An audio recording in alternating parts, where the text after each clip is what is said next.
One. You are on the cutting edge with Dr. Lee Pierson, Dr. Robert Stubblefield, and Steve Richins, brought to you by the Ayn Rand Center UK. Prepare your questions. We have a special guest today, Jean Moroney Binswanger, and we're going to take a deeper plunge into the subconscious. Oh, but before, I need to explain a little bit. Jean has a background, a master's degree in engineering and a master's degree in psychology, and she teaches, or she instructs, she gives workshops and seminars to professionals and managers in how to target your thinking. And how we like to frame that on this show is refocusing key concepts. And so we're taking a deeper plunge into the key concept of the subconscious. And Lee will correct me on anything I say because that's a good thing. That's good. I appreciate that. Okay, so turn it over to Lee. Wow. Okay. So just before we get going, we're going to do our usual thing that we do, which is if we have a guest, we let our guest talk for a while without our usual interruptions and cat calls and stuff. We just let her talk, and then we have a discussion. And today it's going to be interesting because I think we have at least a three-sided issue because Bob has a lot of stuff to say about this topic of subconscious. That he comes from a different angle, from the angle of it being, in his description, a concept of consciousness and the implications of that. I shouldn't say more. I leave that to him. But anyway, we've got several things we've got different angles. And I think we all agree on some things, and I think we all disagree on some things, which again is perfect for cutting edge activity. So with that, I just like to raise the issue before Jean plunges in for a dive. The issue of what we mean by the subconscious. What is that? If you look in Jean's nice little book, I guess, can I put that up? The Glossary of Objectivist Definitions, yes. This nice little book, you will not find a definition of the subconscious. It's tricky. I think it's the case because I've looked around and I've had my research staff doing a little work on it. I don't think there is an actual thing that you would call a definition in the objectivist literature.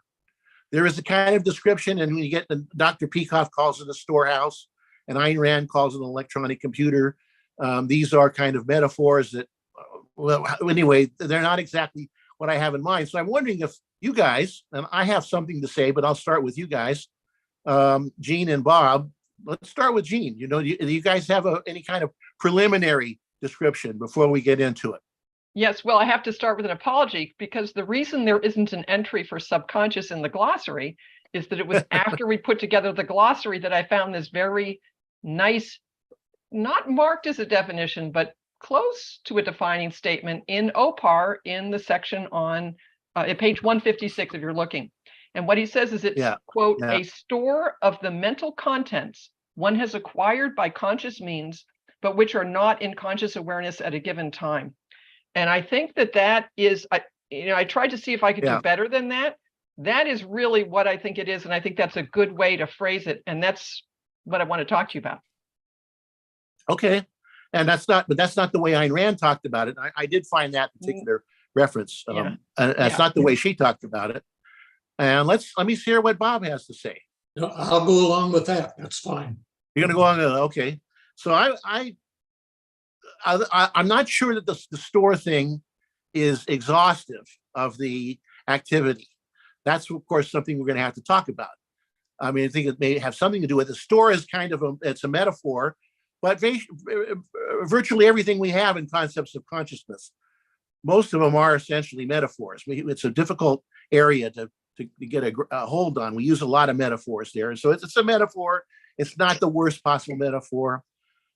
My description would be something like, and this is very tentative, let me start with how I describe it as a caveman, as I imagine that Bob Stubblefield, who's sort of a caveman, as I would imagine he would describe it.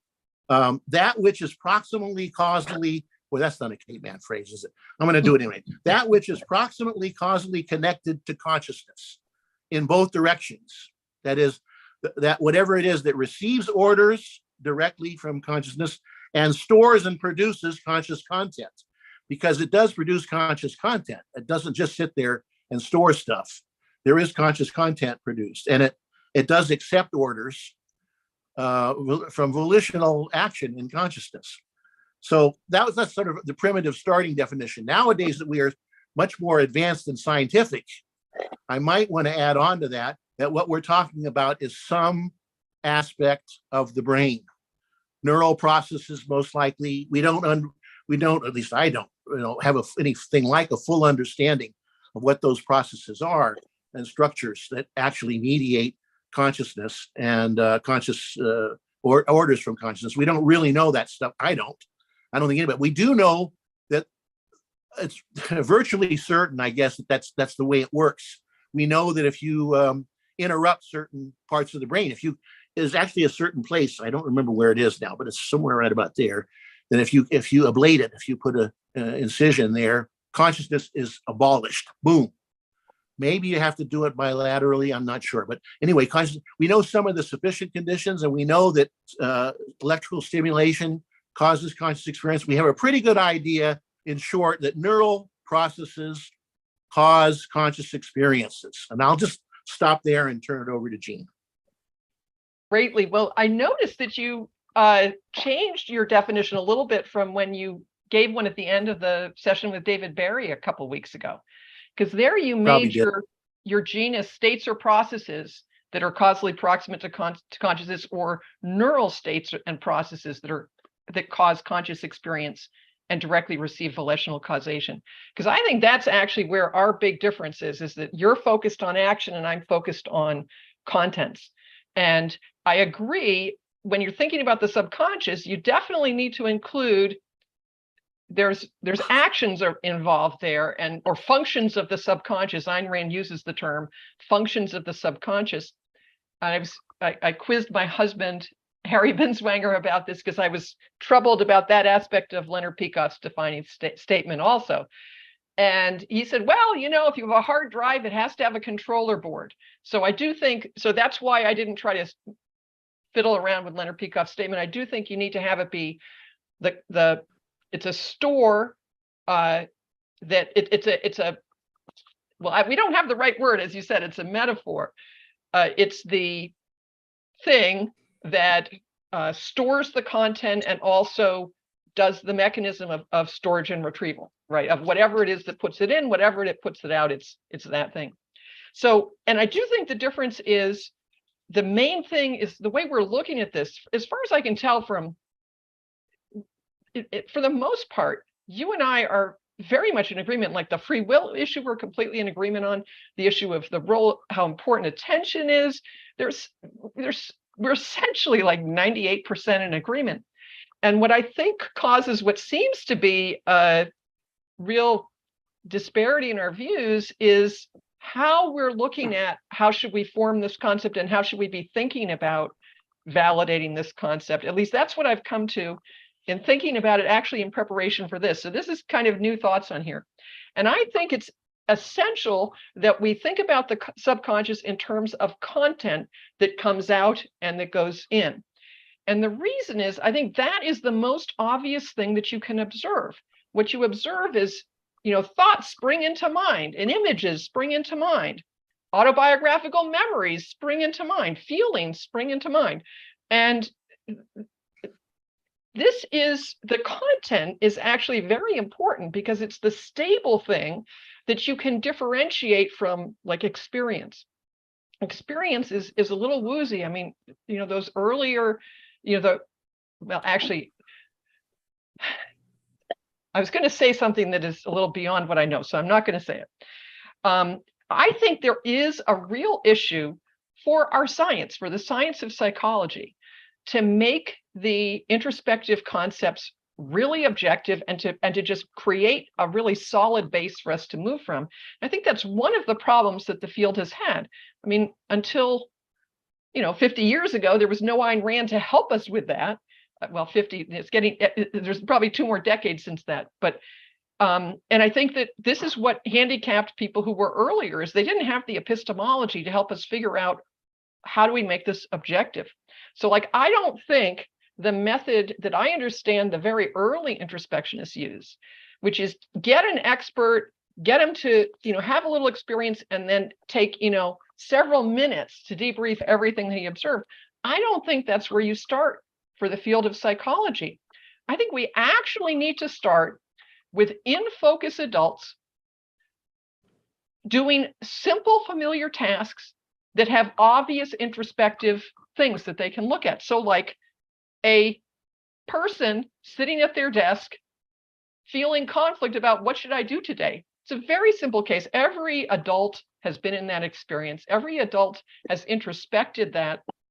They can tell you about, oh yeah, I felt a pull here and a pull there, and they could put it in words. And so I think actually that's where we need to look for the basic observations that are then going to give rise to the need for a concept subconscious. And I think it's those kinds of observations that we need to ground the science. I mean, even something like Dave Barry brought up the very interesting case of sight reading. And I do sight read, so I was able to translate into something that's more familiar to the whole audience, which is reading aloud something you have never read before. That's what sight reading is. Now, can you do that? Absolutely, you can do that. Now, some people are better at that. You can actually get really good at reading something aloud that you've never read before. But that's got a lot of subtle things involved in it. I mean, there are intentions that you set that, and there's stuff going on because the words are coming up and you're saying them. So there's actually quite a bit going on, even in that relatively simple thing. I think you actually need to find the actions that an in-focus adult can do, where actually what they need to introspect is fairly simple, and that's really where we start. And that's, so motivational conflicts. I think setting goals. I think setting goals is another thing, because when there are things that happen, when you set a goal, you say, I'm going to do that.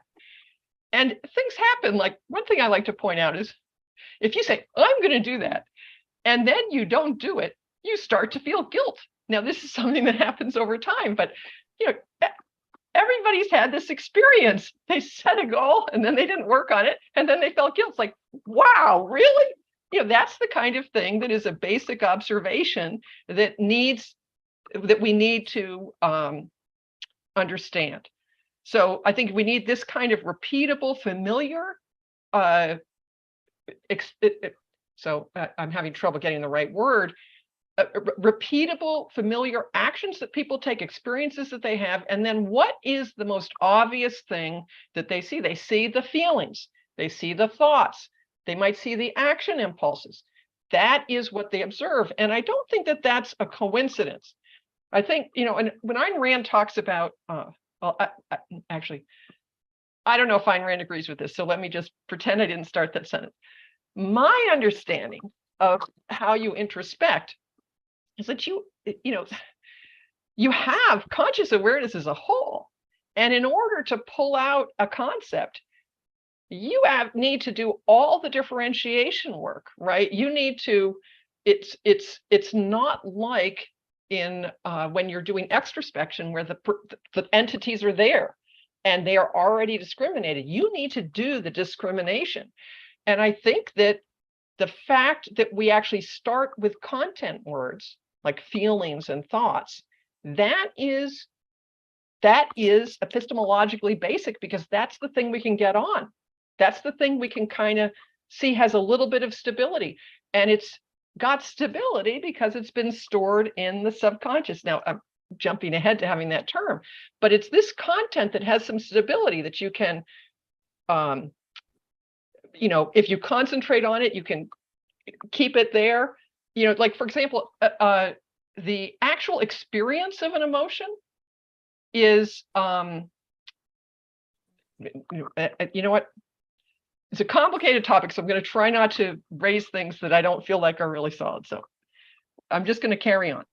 And so the thing that I'm really concerned about Lee, you're bringing in neural processes, is, to me, this is like starting physics with the atom instead of simple machines and laws of motion, or starting chemistry with organic chemistry instead of the elements. I think we've got to really figure out where we can get it may be that there is I don't think until we get psychology on its foundation, really having concepts where we agree on, unlike in that conversation with Dave. I mean, Dave's a really nice guy, but you guys were talking, sometimes he was using the term subconscious for things that I don't think he was distinguishing awareness from self-awareness. I actually didn't really mean to criticize Dave. He's a very nice guy. It was a very interesting conversation. But I do think that you didn't all have the concepts the same. And I don't think we're really going to get anywhere in this field until we do have the concepts the same. And part of that is an epistemological thing of where do we start? Where can we get a real foundation that will be as solid in psychology as the foundation that we have in extrospection? And this probably is a right. And so it's this content that we need to explain, and that's why I think is thinking of it as that. So we need a word for the we see stuff come in, we see stuff go out. It seems like what we do affects what goes in and what comes out. We need a word for that, and we need a word at the level of this introspective, high level. We're not talking about neurons. We're talking about at the conceptual level where you are just starting to look about, well, I see my mind, I can be self-aware. And then there's this stuff that seems to happen, which I'm not self-aware of. And I'm not wedded to the term subconscious. I use it because that's the one that has been used in objectivism. But I do object to the idea of trying to substitute the word brain for that, because I think that's at a completely different level. I think for the science of psychology, we really need to think only in terms of conscious. What is introspectable? What is introspectable? And we need a word for this faculty or part of our faculty that is introspectable. So how's that for a start? That's a good start. So I'm tempted to go ahead, but I think I should defer to Bob because he's got a different point of view. Go ahead, Bob, and then I'll jump in. I got some things to say for sure. Yeah. Gene said nothing that I disagree with. It's possible that we could expand the first definition from what sounds like a storage of content to also a storage of automated processes. That is, the subconscious is not merely everything you remember, it's also all the habits you formed. And forgive me, Lee, for using a word that you hate. It also has all the associations that you've made. That is, this extrospective thing is associated with this introspective thing. This tiger out there is associated with fear, for example. And so I might extend or maybe just explain Leonard's definition of subconscious by noting that it's not merely contents of extrospective things, it's also contents of introspective things. And one should remember that the fundamental thing of every introspective thing is action. It's a process. Every first level concept is not a thing, it's a process. I'm thinking, I'm feeling, I'm evaluating, I'm imagining. So I wholeheartedly agree that if you start talking about brains and neurons as being part of the subconscious, as opposed to the way the subconscious may well be implemented, then you're mixing categories. And that's a fundamental epistemological error, which you should be well familiar with, Lee.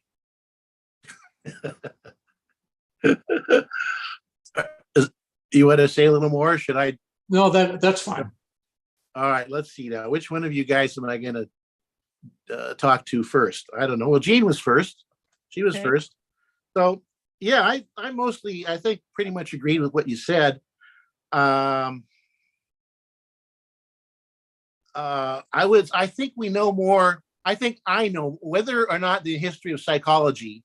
We could debate that because I do have some questions whether you have really studied the Würzburg psychologist's work or not, which I've Not studied carefully. sufficiently. Yeah, not And sufficiently.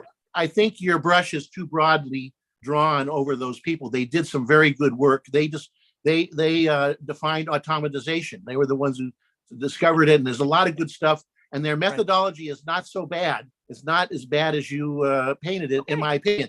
But I better stop there because we shouldn't get sidetracked into a history of psychology thing. But that was kind of one of my things because I was at Cornell, which was their main opponents were the Cornellian introspectionists who were basically not very good, but the Würzburgers were pretty good.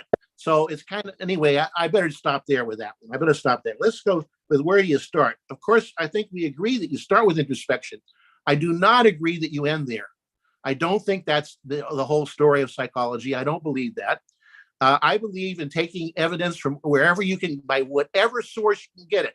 If you can do behavioristic type studies and add something to your knowledge about psychology, then you should do it. If you can do cognitive neuroscience and do it, which they don't do very well now, but if they did, do it. I think the problems are so difficult, you should take your knowledge from any source you can possibly get. Now, it is true that you have to start with introspection, but that's, we have to talk about what does it mean to start? What is a fairly simple case? Those things need to be looked at.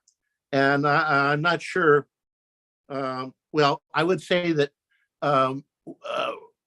we have it's nothing that either of you guys have said. You can talk about levels of description and mixing concepts and so on as much as you like. It doesn't change the fact that we know scientifically that neural processes cause conscious experiences, including all those things that Gene mentioned of thinking, feeling. What are some of the decisions? I don't know. What other things did you mention? There's pains. You didn't mention Setting pains, goals. but any of those. Sorry, what? Setting goals. Yeah. Setting goals is not a conscious experience only. It's not a conscious experience only.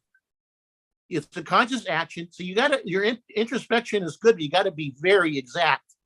Setting goals is volitional.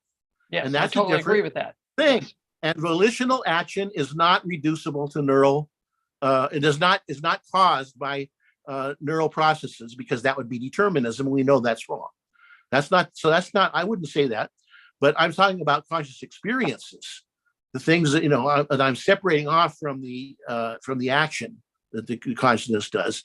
Conscious experiences are entirely caused proximally. There's another issue to get into of the relation of mind and body. I am a real anti-mind body dichotomist because I think the body's part of the mind, or at least some aspects of the body is part of the mind. So I really am against the mind body dichotomy more than anybody I know, I think. Well, anyway, I'm against it. But we do know that the conscious experiences are caused by let's call them bodily processes if you want to, but proximally they're things they are things in the brain. And that's a fact. And nothing you can say, you can talk about it and say it's a mixing levels. I don't care because it is a fact that has implications that matter. It is a fact that conscious experiences are caused by always, as far as we know, there is absolutely no evidence, none, for the causation of conscious experiences other than via neural processes. There is no evidence whatsoever for any other kind of causation. And that's important. And I'm going to hold back for the moment. It's very irrelevant to the point that we're making. The epistemological point is not that there's a non-relationship between these. It's perfectly obvious to all of us. But epistemologically, you have to keep things separate. Is this something you're talking about? I'm okay with keeping things separate. I'm just saying this is a fact. Now, if you say that this fact has no implications, there we're going to disagree very strongly. Because I think there are definite implications about what the functional role of consciousness is, what consciousness per se does in the entire system. By the way, I would call, I have my own way of speaking, which maybe is right, maybe is wrong. I would refer to the functional unit of consciousness and subconscious, which objectivism often calls the faculty of consciousness. I do not like that phraseology because it strongly encourages equivocation back and forth between awareness as a state and awareness as a faculty. I would much prefer to call that functional unit mind, and separate conscious and subconscious and try to understand their different contributions to the functions of the mind. And of course, you have to do that. That's not easy, but that's how I would do it. I also, by the way, might as well throw in something you've heard me say before. Maybe I don't really like the term subconscious because it's another thing that gets people to think in the wrong direction. For example, let's just say an unnamed guy that was on some time ago often talked as if the stuff in the subconscious was sort of slightly conscious or some level of consciousness. And that is, I wouldn't use it that way. That's what I would use the term periphery or fringe for that material. The subconscious is not conscious. So I personally would much prefer the term unconscious. And I'm beginning to think that might be the right way to go. I used to say, well, we can't, unfortunately, we can't use unconscious because Freud has mucked it up because he made the unconscious into an agent, in itself, or a couple of agents or three agents, however many there are in the Freudian pantheon of agencies. But he's got at least one agency down there that's like a human being. It has its own goals and purposes, and we don't believe that. I certainly don't believe that. I'm sure Gene doesn't believe that. And I'm certain Bob doesn't believe that. And I'm fairly sure Steve doesn't believe that. So we don't want that idea from Freud. But you know what? Freud is kind of nearly as a moribund. Freudian psychology is more. It's been making a slight comeback recently, which is bad. But it's pretty moribund, and I'm not so worried about it. I would like to use the term subconscious. I'm just going to throw that out as unconscious, because why that's better is it makes it absolutely clear that you're not talking about something that's conscious or that's is like consciousness, except it's somewhere else. And people seem to, when I mean people, I mean objectivists, often seem to talk that way. So right, because then you could just say okay. The unconscious is not, well, no, actually, no, I don't know how to, let me not try to say how you could completely clarify the difference between us and Freud, but yeah, well, anyway, Freud, in simple terms, there are probably a lot of things, but in simple terms, Freud seems to talk, at least, as if there is an actual something with its own goals and its own purposes. Of course, Freud doesn't believe in free will, so I guess nothing has free will. Yeah. But it has its own, stuff, purposive activities that are separate from the conscious ones, and they're often in conflict, irretrievably in conflict with each other. And I don't think we hold that, or there's no need to hold that because it doesn't seem to be true.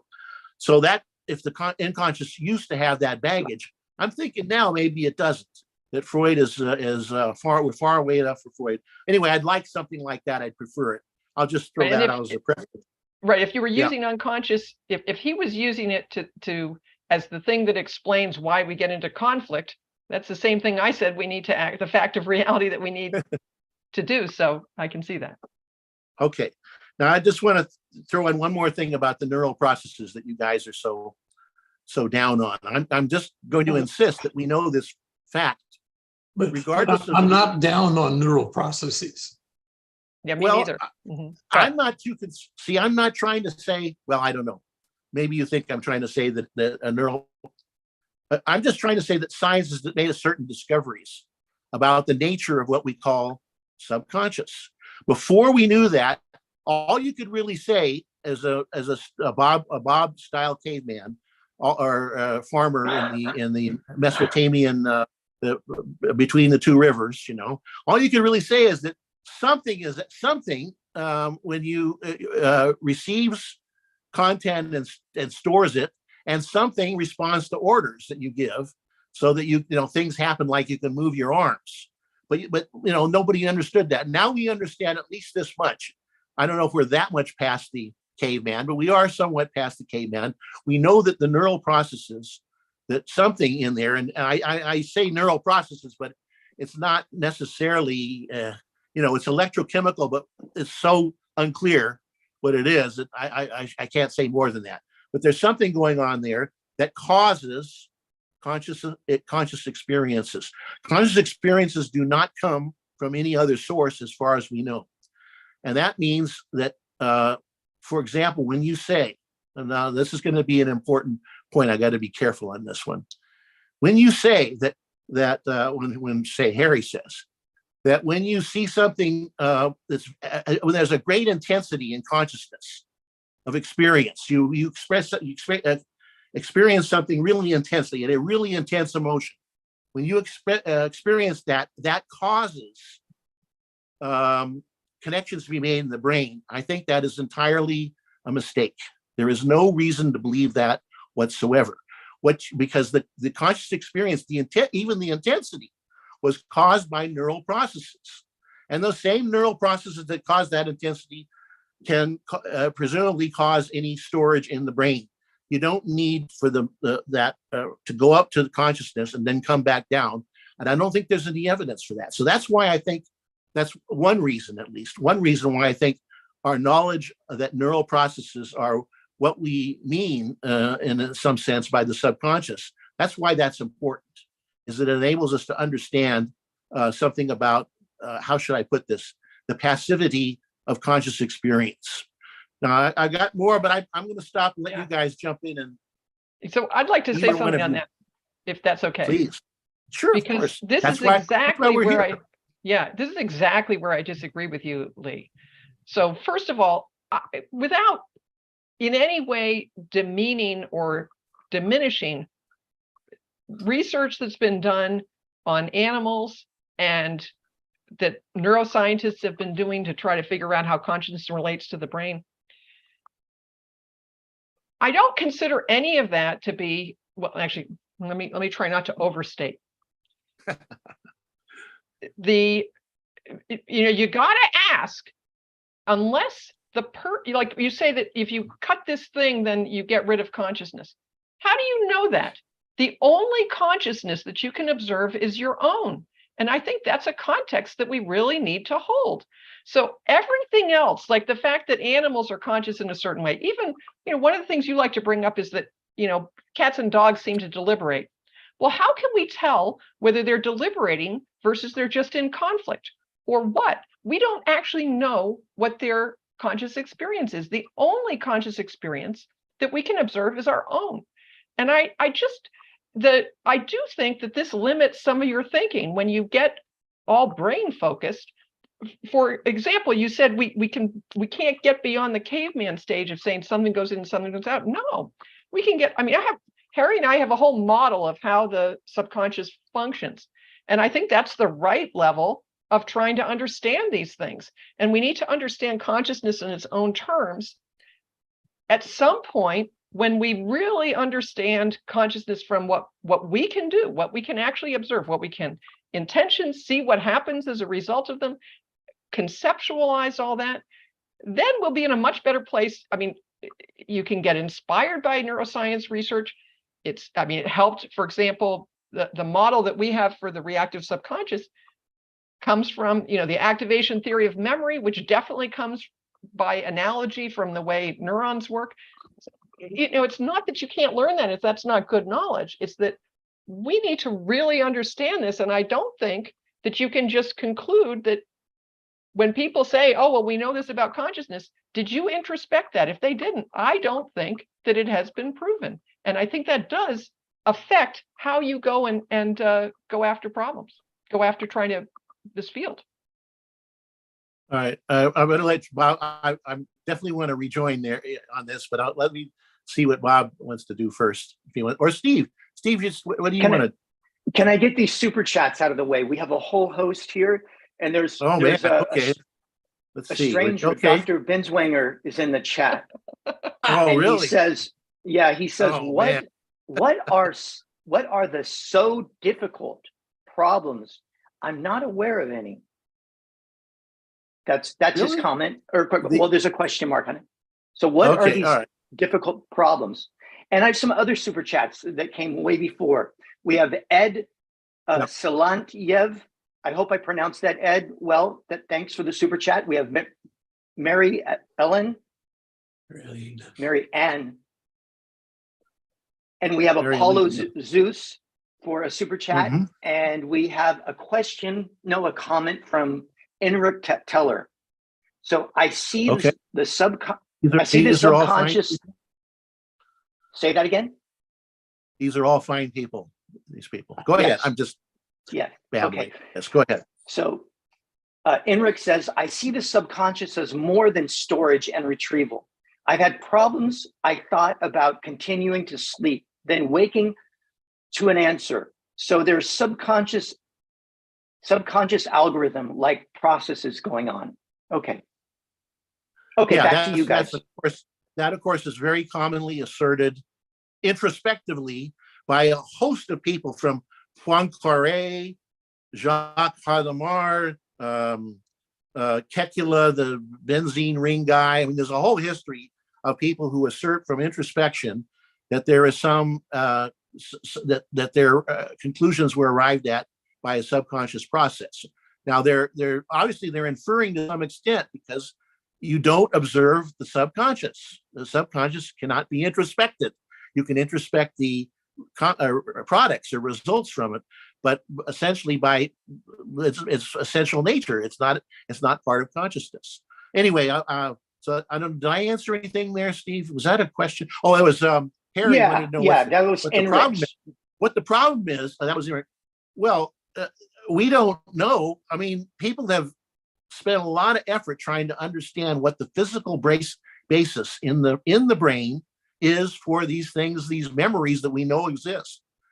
What is the actual physical? And Nobel Prizes have been given out, and we still don't know. I mean, Eric Kandel has a gigantic book, on this subject, and we still don't know the full answer. Anything like, I don't. Maybe Harry does, but if he wants to share it, he can get like 2 or 3 Nobel Prizes.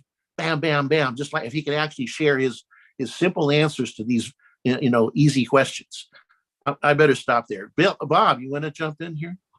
I would like to hear what Jean believes her theory of the subconscious is.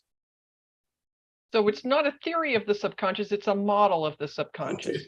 if that's what you mean. Yes. So let's see if I can do it quickly, because it's okay. So all right.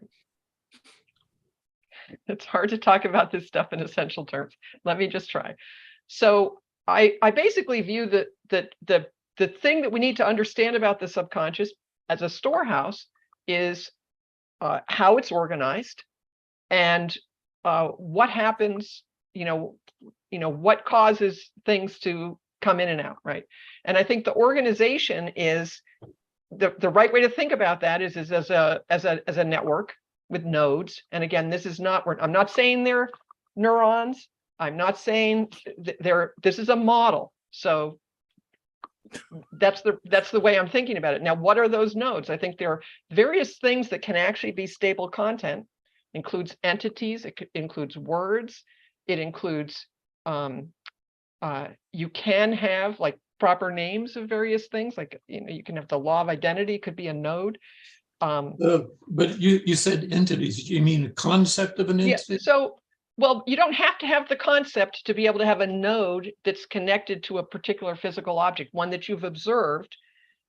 I mean, I think, presumably, objects seen in perception before a child has any concepts are stored as nodes, and this is part of what you need. I mean, I think the perceptual, well, okay, so I'm just going to try to say, so there are a few things that are important here. One is that there are 2 different kinds of connections, at least important as how they function. One kind of connections are what I would call star connections. And this is mostly how knowledge is organized, that you have a concept that's connected to other concepts, or you have an entity that's connected to other entities or actions or something like that. And if you think of it, when you activate the word dog, a lot of stuff related to dog kind of in a horizontal way gets activated. There's other stuff that is stored more as like as a causal chain or a logical chain or a chain in time, so that if one thing gets activated, it triggers a next thing, which triggers a next thing, which triggers a next thing. And that's how habits, that's that different kind of connection between nodes is what happens with habits. So those are two things. Then the third thing that you need to know about is the role of values. So values, the other kind of node, episodic memories, or excuse me, biographical memories, I think also form nodes that you can pull up an event. And it's like, you can like retrieve my wedding day, you know, walking down the aisle, or you can actually retrieve things as memories. And it's like a node that has entities, actions, relationships, you know, all those things, they all come up at once. So the thing that makes it, the thing that determines what comes up, the stuff in the contents there gets activated into awareness. So you have the, whatever it is, the internal version of these things. So none of these are identical to the perception. Like the memory of my cat mackerel is not the same experience as the perception of my cat mackerel was, but it's, you know, related in some way, right? Those can come into awareness, and what comes into awareness depends on everything in conscious awareness right now. So in this moment, in effect, everything that you're aware of in the fringes, in the focus, whatever, affects what comes up next. Where you turn your attention affects what comes up next. Well, this is, I'm going to finish telling you what my model is. The other, and if that were all it were, I would call it a passive subconscious model instead of a reactive model. The reason I call it a reactive model is because of the role of values. So values are a little different, right? Some of these objects that you're aware of can be tied into your pleasure pain system. Actually, so it's values and also anti-values, but let's just stick with values. When they're tied into those, they can, when you are aware of them, they can generate basically impulses for action, right? Impulses of desire and aversion. And they are also nonlinear. So if something is a high value in the fringes of awareness and something in focal awareness there's some connection to it, you will get a much disproportionate response than you would get with something that was not a value. So the strength, however this is stored, values are stored differently, and the strength of the value affects how reactive that particular thing is. And that is going to create emotions, thoughts, it's going to have a disproportionate effect, and action impulses. And I don't know if that's enough, Bob, but I think that's the basic things that I think are part of the model. Well, how would you put your trigger ideas into your model? Oh, whatever is in conscious awareness triggers the next stuff that comes up from the subconscious. So if you look in a different place, you get different perceptions, so different stuff is triggered. If you turn your attention. Good. I want to stop you right there because I want to talk about that. I think that is entirely mistaken. Really? It's not utterly mistaken. Oh, no. It's not, that's wrong. It's reversed causality. It's a real phenomenon, but it's reversed causality. It's not the conscious experience triggering the neural processes. The conscious experience of that you experience of triggering is entirely caused by neural processes. Which you this say is a key, this is really important. Because of your assumption. Right. And I say it's true. That's what I'm saying is we know, and I think we know it's true. That's what I think we know is a matter of science. We know this is true. And there is absolutely no reason to believe the contrary thing. That is if you want to deny that all conscious experiences are caused by physical processes in the brain, if you want to deny that, I'd like to hear you actually come out and deny that straight out. So Lee, here's what I deny. First of all, I deny it's the brain. If you want to make that statement, at the best, you'd have to say the nervous system. I do not know it's just the brain, I and I don't can know say it's the it's nervous system. I'm actually fine don't. to say with nervous system. But the point is, I'm fine Lee, with we that. do not know. Yeah. We do not know what exactly causes consciousness. I said that And- myself, of course. Right. And I do not think we should build an assumption. What introspectively happens, now, if this is the same, it looks exactly the same introspectively. Would you agree? It looks like where you turn your attention changes what comes up. Would you agree? Well, with actually, it probably doesn't if you're if you do the right introspective experiments and time things right. It probably doesn't look. Things look the same. For example, let me give you a simple. You like simple examples? I'll give you a really simple one. When you put your you know this example. When you put your hand down on a red hot stove, your hand comes right up. But we know, and I think this is known beyond doubt. I think it's known beyond doubt that the response of, I think it's known beyond doubt myself, but you can disagree if you want. We know that the response to that occurs before the conscious experience of the pain. And we know why that. And how do you we know why. And let me self-awareness is slower than awareness. And how do you know? That was another thing I was going to ask you about. That's another thing I was going to ask you about. But I'll tell you how we know it, because we know it's a spinal reflex. That's known. And how do we know that spinal reflexes are not part of consciousness? Because there's no this is epistemological point. There is absolutely no reason to believe that they are. How do we know that toenails are not part of consciousness? There's no reason to believe that they're part of consciousness. There's no evidence for that at all. Spinal reflexes involve nerves, right? Yes, but there's plenty of things that involve nerves that don't involve consciousness. There is no evidence. We don't really know that. Do you think that the reptilian brain? Yeah. Do you think that the reptilian brain contributes to consciousness? I think you said something, but I didn't hear. The reptilian. I'm not sure. I got to think about the cerebellum or whatever. The cerebellum. Well, we have, again, this is an epistemological point. We know that the cerebellum does things, for example, like contribute, I think, to balance. But there is no reason to think that we have a real consciousness of how that works in the brain. We don't. You don't have to have a consciousness of how it works in the brain, but it seems to be. We don't experience it. So there's just no evidence. It's a matter of the. I have a point of evidence I'd like to bring in. It's a burden of proof. It's a burden of proof issue. So first, the burden of proof is on you if you want to say that it's conscious. So not everything in the world's conscious. Lee, I would like to hear what she has to say about this. So okay, the thing I'm going to say is, like, it turns out like PTSD has effects at all three levels: the sort of reptilian brain, the emotional brain that we seem to share with animals, and the cortex.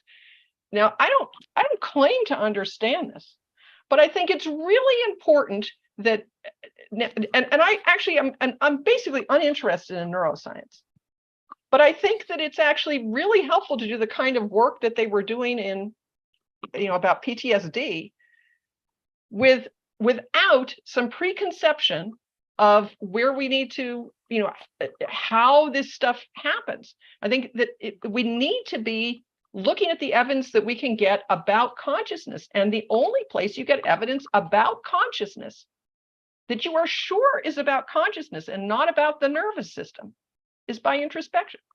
That is my reason for this. Well, I have. Let me go back to that, because I think you're a little too skeptical. Let me go back to you. If I understood what you said, which I couldn't believe, but let me see if I got it right. You said we have no knowledge of any consciousness but our own. Right. No direct awareness of any consciousness. Well, wait a minute. Wait a minute. You didn't say direct Everything awareness. else is inference. Everything else is inference. But it doesn't mean, of course, but we do know. You're not going to say, I hope, that we have no knowledge of other consciousness. You're not going to pose this ridiculous other minds problem that bad philosophers pose. I hope you're not going to. No, because I'm not we know that even Bob has consciousness. I don't know why I'm picking on. I pick on Steve. Even Steve has. I'm certain that Steve has consciousness, and I view the skepticism on that point as being beyond nonsense, the other minds thing. Now, we don't have the same kind of awareness. But because Lee, it's not she wasn't really- making that point at all. You misunderstood. Well, but the way she said it now. So now I just want to come back to, though, do we have other a knowledge of other people's consciousness? Yes, we do. Were those people We have- able and- to and actually therefore, by the way- introspect? Like when and they cut therefore, the by the way- person's head, was Yeah. the person able to say, "Oh, my consciousness stopped"? No. Well, they can't say that because they're not conscious. Well, they can't say it, and So, the however, hypothesis I is guess they're that- not conscious. I actually don't Right. know the details of that particular experiment. Here's how I would imagine it might go on, because I'm good at imagining things, and it may or may not be true. But what they could do is they could do this, either cut it, or maybe you could use magnetic, TMI and magnetic stimulation, and temporarily block it that way. Let's do it that way, so we don't have to worry about healing of a brain. So let's say they put some transmagnetic, cranial stimulation with a magnet, and interfere with an area that's crucial to consciousness, and they go out, and then they come, and then you take it away, and then you can talk to them and see what they say about what happened. Now, is this by itself as certain as introspection? I wouldn't say so. Is it good? Is it possible to get good scientific evidence about consciousness from this kind of thing? Absolutely. So you can Absolutely. certainly- And I think you're way too but skeptical. Lee, I think you're just way too skeptical. Let's distinguish two things. It's actually very important we understand a whole lot of biological stuff about the brain, because it is the case that biological things can go wrong with the brain that can have really big impacts on people's lives, and we need to know it. Like if someone cuts that part, they're doomed. They're doomed. So we need to know all that information. I think that's wonderful. And the thing that I object to is drawing conclusions about how consciousness works from something gross like, well, if we cut here, they don't seem to have it anymore. I completely accept if you cut here, they don't seem to have it anymore. I completely accept that the reaction, the reflexive reaction happens before the signal can get to the brain. What I object to is drawing big conclusions about, like, for example, that that what you put in awareness does not affect what comes up, which is the way that it appears, and understanding it in that way is very helpful. Is a good model for trying to understand how to manage your own mind. And it makes I don't very agree objective. that that's the way it appears. I think a good introspection would say, a good introspector. This is, of course, there's a difficulty here because people disagree about introspection. That's one of the problems with introspection, is that we get serious disagreements. This is one of the big problems. Serious disagreements. But I think a good introspector would not say either that the subconscious causes the connection to be made, or that the consciousness causes. It would just say, what I know by introspection is that the connection gets made. I do not know by introspection how it's made. So this I do is not the know model that. of what the So interaction between the two To things make are. that, Right. to say that the consciousness is doing it, in my opinion anyway, as an introspector, is going beyond introspection. Now, I'm going beyond introspection by saying that we have scientific evidence, which, by the way, is, I just gave the example of the ablation of a small part as a tiny example. There are hundreds and hundreds and hundreds of studies of things like what happens when a certain part of cortex is electrically stimulated irregularly and without fail. You get certain kinds of results, and these studies have been, I mean, there are just hundreds of such things. So it's not like I'm not trying to infer it from one thing. That's not how science works. So I'm saying we know for sure that that there's physical processes in the brain give rise to consciousness. I don't think there's any doubt about that. I mean, we'd have to go over necessary to really, to nail it down. They're certainly necessary. Yes, they're certainly necessary. I mean, so the discovery, we don't know that we know certain areas matter, Lee? I explained why it matters. I explained why. It's so that you understand that there is no reason to say that the conscious experience of intensity, that just that conscious experience causes the connection you made in the brain. The brain made the connection that was converted or produced, I guess is better, that produced a conscious experience of the what's intensity. the cash value? The causality is reversed. And what's Sorry, the what? cash value of that? Well, in the first place, it's true. And to me, the truth has, I'm not as big on pragmatism, I guess, as some people. I like the truth, No. wherever all it comes from. But okay, does it have an importance in your life? Yeah, I think it's important to understand. It helps you understand what the actual function of consciousness is, and what consciousness does and what consciousness does not do, and and what's the interplay of those things. So I think it helps in understanding that the conscious experience basically functions as a guide to volitional action. That's what conscious Well, it's not experience. a guide.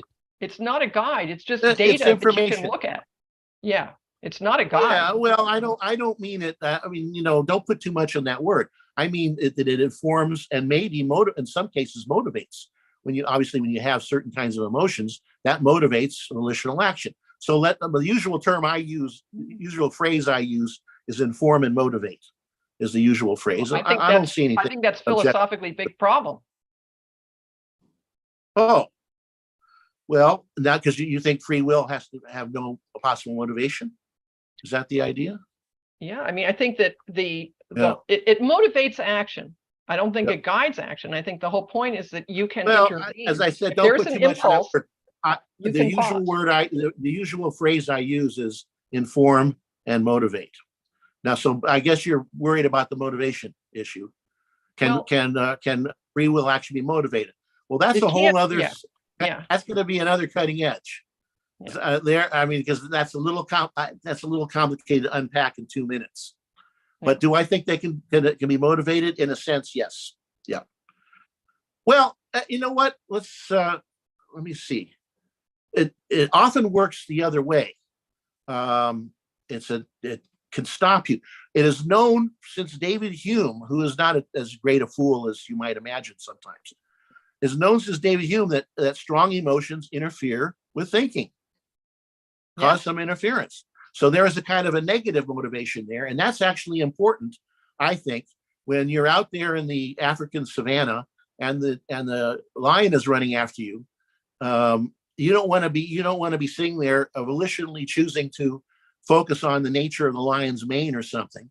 You want to basically enact the automatized reaction, which is to run away. And so it's actually functional for a strong emotion to interfere with the volitional action of thinking in that circumstance. In an emergency, it's an actual functional, functions for survival for it to do that. So that's a kind of, negative motivation, if you will. But I mean, I think that is well known to be, introspectively, it is well known that strong emotions can interfere with thinking. Now, somebody ought to interfere with volition. But they don't interfere with volition because you can always pause action. If you have a strong emotion, you can still pause action. Yes, that's very important. Do it, but it's difficult. It's harder. But it's harder to do it when you're Of right. course you can do it, but the point, and evolution doesn't work. It works by probabilities. It's a tendency. A strong emotion has a tendency which can be overcome if you really need to overcome it. I don't know if it can be overcome in every possible instance. I'm not sure, but yeah, it can be overcome. But I think that tendency is well known introspectively, and it's true. It's a legitimate point. So there is a kind of negative motivation. I guess we're getting a little bit afield here, but not really, because the question comes back. You want to know why it's important to know this stuff. You can't really understand the relation of the conscious to the unconscious, as I'm going to now call it at this moment. You can't really understand that if you don't understand, what actually is causing what the actual causation is. And introspection leaves it at the very most I can say about introspection here is it leaves it open as to how the causation works. It leaves it unclear as how the causation works. And I wouldn't assume otherwise. Bob's Okay, looking we like got he's- one final super chat. Let me get this Yeah. out before Apollo Zeus says dreams Yeah. question mark. And of course, dreams, Lee is going to respond. It's like a type of imagination. No, Well, dreams are, of course, this is so difficult. Another one of these hard topics that psychology has not yet fully dealt with, as Gene would say. I think dreams are a reduced form of consciousness. In my own experience, I'm just going by introspection here. That in my own experience of dreams, where I often myself have what's called lucid dreams, you're dreaming while you're dreaming, and I notice that I have impaired volition. I don't have the same control over stuff, even my own what I'm doing myself, that I do in a waking state. So there's something reduced about the nature of the consciousness. But I think dreams are a phenomenon of consciousness. You're not literally unconscious in a dream. I don't think. It's sort of kind of an in-between state. That's the best I can do. Maybe Gene has a better take on it. That's a good example of something that I think is, that's not where we're going to get things sorted out, right? We're going to get the things sorted out in actual managing of the mind, right? Yeah. Yes. Yeah, true. Bob, you want to dream a little bit? I find it interesting that you want the subconscious to be unconscious, but you let dreams be conscious. It's kind of an intermediate state. It's kind of intermediate. It's not a center of the page example of consciousness for sure. But I'm very hesitant to say it's unconscious because, for one thing, when I wake up, I often know that I was dreaming, and I know that I know it sort of felt like being conscious, but in a kind of reduced way, because it's not quite as the reality is not as great. There's something about the vividness and so forth, and it's also the control. I find, and there's some things I can't read something. I've tried to read something in dreams.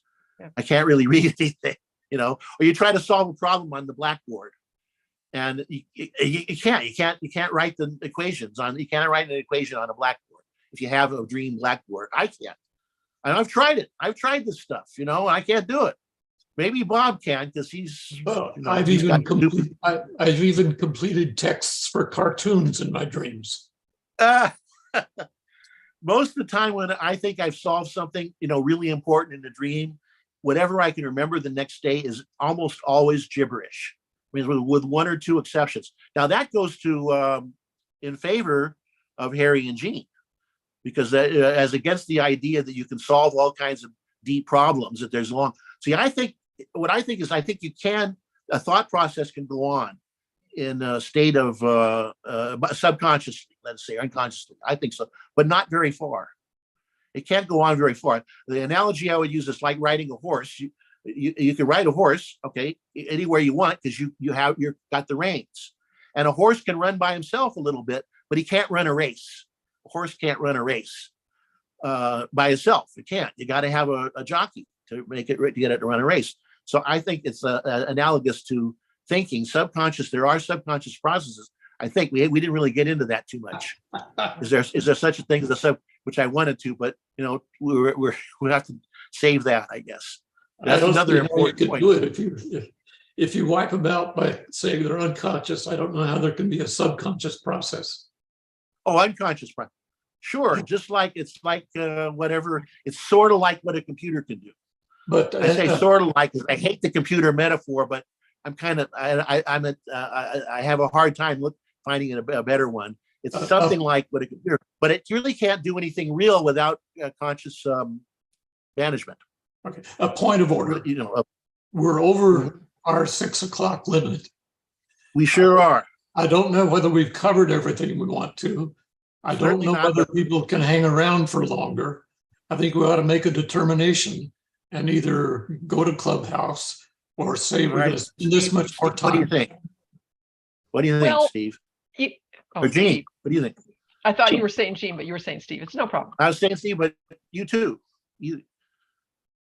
So if we're going to go longer, I would like to maybe sketch out a couple of things we should talk about. I mean, have you covered everything you wanted to cover, Gene?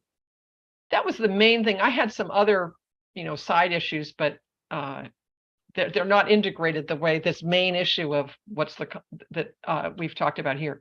So I feel fairly complete as to what my main objective was to talk about. And I am clear on what's the difference between my view and Lee's view. Well, that's something. Yeah. Bonnie's Bob, already. do Go I ahead. want- Bob, you want? Yeah, Bob. Yeah. Well,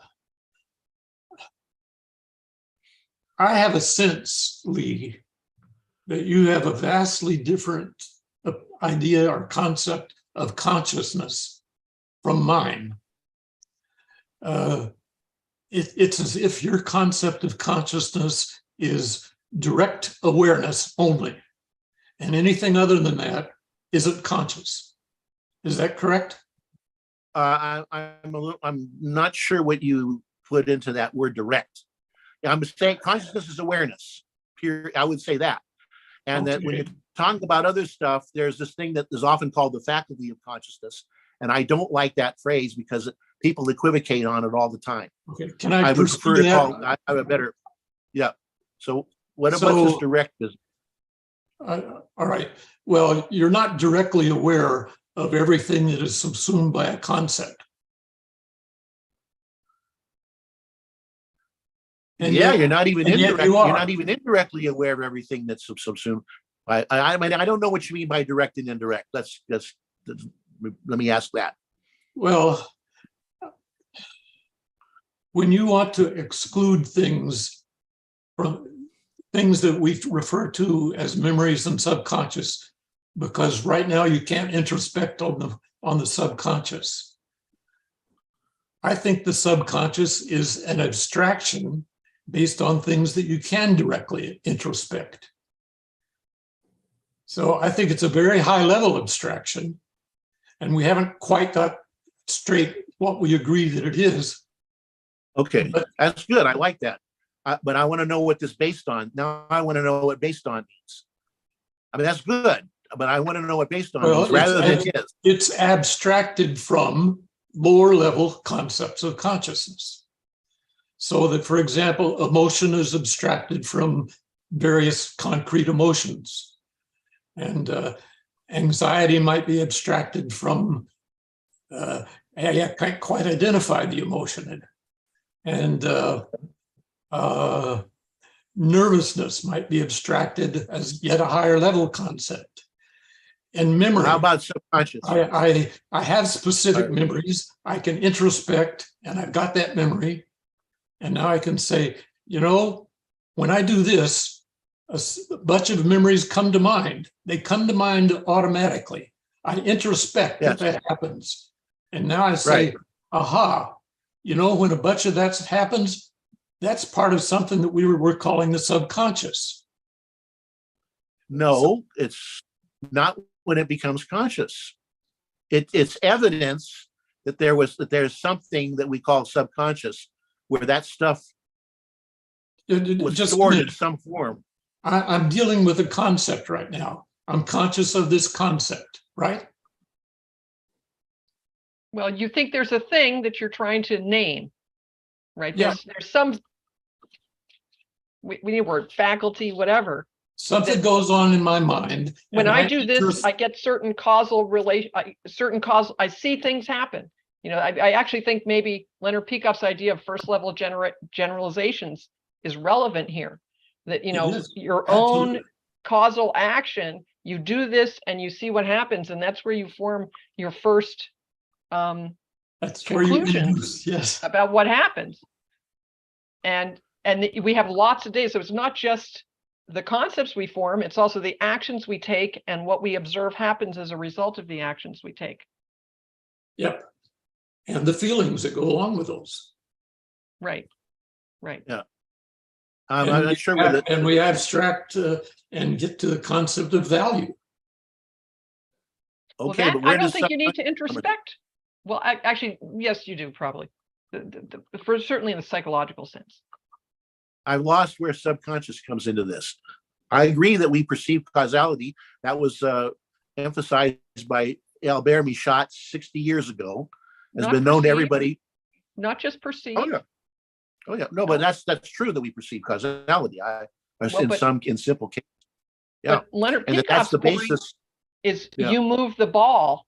Your self-generated action is critical for the Yeah. first level generalizations. Oh, yeah. Yeah. I agree with that. And I've known that for 60 years myself, Yeah. or 50 years. I mean, that's very obvious to me as being true. And, lots of psychologists have known, even the Kantian Jean Piaget knew that longer before. So that's not controversial. For me, it was controversial in objectivism for a while, 30 years ago, say, but it isn't now, I don't think. So anyway, what's the subconscious? Where's the subconscious get into this, Bob? I'm okay with saying that we have a hierarchy of concepts and there's first level stuff, and that the causality of our own action is important. I'm all on board with that. What's that got to do with, how does that relate to the subconscious as being something that's not conscious, which is what I say it is. It's not conscious. It can be inferred. We infer the existence of the subconscious from conscious phenomena, but it's a mistake to make it identical to the things that we infer it from. It's not identical to the things we infer it from. I'm talking about the concept. I'm not talking about some particular motor inside, and that motor happens to be neural, and those neural makes it subconscious. Yeah. That's more the view. So you're not talking about the units. The units of the concept. Well, it's not there's only one unit you're familiar with. It's like culture. Oh, here we go. How do you form the concept culture? You have to put together a whole bunch of things into one whole. I'm just flabbergasted, I guess is the word, by this. You mean you think you don't know that Steve has a subconscious? So you infer it. You don't think you know that? Of course we know that. So we infer it, and for that matter, we're talking at cross purposes here, Lee. We're totally talking at cross purposes. I'm just wondering. I don't know how you can. I just don't understand it, I guess. But anyway, it's a matter of inference. In both, when I infer my own subconscious, it's an inference, right, Bob? You'll buy that, won't you? Yeah, it's an abstraction. Not a matter of direct perception. Yes, absolutely. Not a matter of direct. Okay. So it's not. And interestingly enough, I was able to form that concept before I knew there was such a thing as neurons. Yes, that's right. And I think a caveman could have done that if they had time. Cavemen didn't have a lot of time for this kind of stuff. Caveman doesn't have enough language. There's a reason psychology didn't get started until the 1800s. Right? Well, I don't know. I don't know when language. Somebody started language. Whenever that you need happened, a big vocabulary. Right? They didn't even have the concept consciousness until Augustine or something? That's true. So I guess, Augustine. So maybe that's right. Okay. Maybe a caveman would have trouble. We have trouble still because we still don't have the concepts for it. But whenever we could have, at some point, you could have formed this as a primitive concept. And I'm not against that either. I'm just against freezing it at that level. I'm against that. I think when we have new knowledge, we should make use of our new knowledge. And we do have new knowledge beyond what even St. Augustine would have had, or his, followers. So I lost. I wanted to ask. It strikes me, Lee, that your argument against subconscious, that is, once I know the neurons have something to do with it, I got to work them into my understanding of what subconscious is. It strikes me that you got to let me make my full point, Lee. It's not right, though. You're not describing my point correctly. I never said that you have to do this. You got to do that. I say it's useful to do this. We've learned some knowledge and we can use it. I'm not saying that anything about what you necessarily have to do. It's something that we can do, and it's valuable to do it. And I'm wondering if you can actually deny that. Well, but when you go so far as to say the subconscious really doesn't exist, it's really an unconscious, then I didn't say it doesn't exist. Why? Well, I never said it doesn't exist. What I said, to be accurate, very hard to pin down. No, it's easy.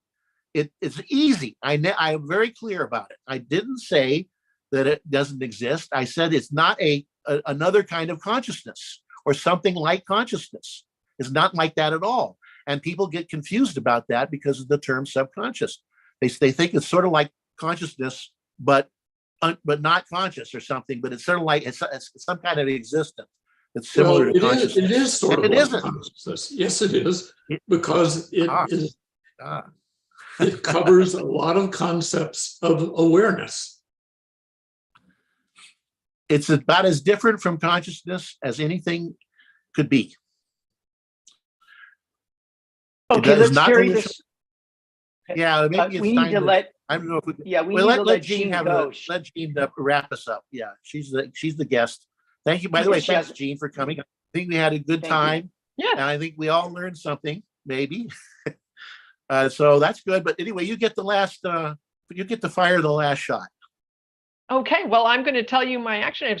So this is interesting because I actually think I agree with Lee on this last little back and forth with Bob, and yet Bob and I have been in agreement before. But what I'm taking as an action is I really think that it's important to be thinking in terms of the frame of awareness causes the next frame of awareness. And I think that I've figured out a lot of things based on that. So what I need to do, I've now zeroed in on that is the big place where Lee and I disagree. And I am going to go back and try to really look and see what has that led to, because I think that was a breakthrough for me when I realized that. So that's what my action item is to figure out how to explain how that it does have an impact if you have my view versus your view in that regard. Good. We've had a lot of super chats today. Apollo Zeus says, do super personalities exist? I'm not going to touch that one. Super personalities. Wow. That sounds like a clubhouse discussion. I'd have to know what a super personality, I guess that would mean, no, I don't know. Something that goes beyond the individual. We'd have to talk with them. Maybe if we can get a further fix, I would love to pursue it. Sub-personalities. Oh, the research staff has come in here and says it's sub-personalities. Now that's a lot more That's what I said. understandable. Yeah. Oh, you did? Oh, Yeah. Okay. I Sorry. heard it was super. I heard it wrong. Okay. Oh, yeah. Sub-personalities. That is sort of, to my understanding, that's the Freudian, what amounts to the Freudian view. If a personality means like a person, so there's more than one person. We're like God is supposed to be in Christianity. We got three persons: the man, the ego, man, the superego, and man, the id. And we have three different persons, although they make one. So it's just as bad as Christianity, I think, on that, as far as I can tell. That's the best I could do. Anyway, I'm sorry. Jean gets supposed to get the last word here. That's all right. I don't have anything to say on sub-personalities. All right. So let's go to Clubhouse. Okay, thanks again for Jean joining us. She brought us in. Yeah, she brought us in a bunch of super chats, so I'm sure Rozzy will be pleased. And, can I give one plug for my website? Yes. So if you want to hear more from me, go to thinkingdirections.com. Thinking like using your brain, directions like north, south, east, west. Thinkingdirections.com. I have a blog. And I send out a newsletter most weeks. I send out a newsletter, and I've got a program called the Thinking Lab. Lots of good stuff on my website. Very good. Great stuff. Thank you, Jean. Okay, so we'll see everybody over at Clubhouse unless they're not. Okay.